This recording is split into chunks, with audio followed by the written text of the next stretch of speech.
Welcome back, everyone. Greg Gumble along with Terry Bradshaw as we run down scores and highlights for you, those of you who have been watching the Chicago Bears and the Denver Broncos.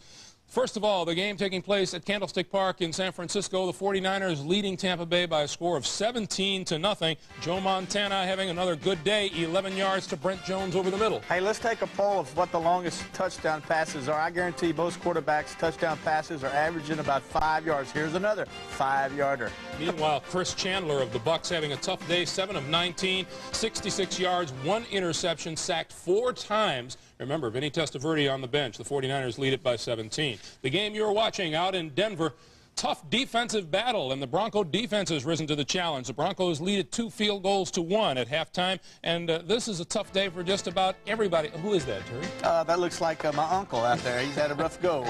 Lemuel Stinson hurt on this play in the first quarter, left the game with a sprained left knee. As we said, tough defensive game all the way around, and the Bears trail it by 3.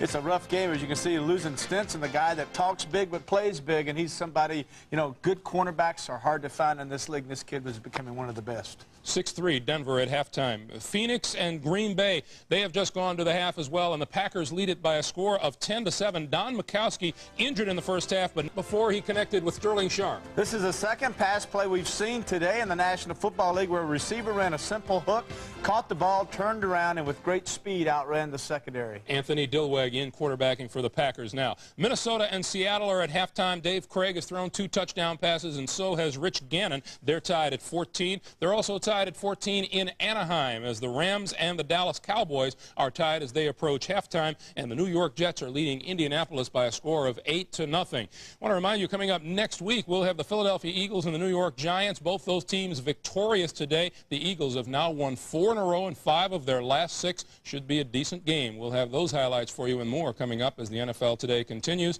after this word from your local station.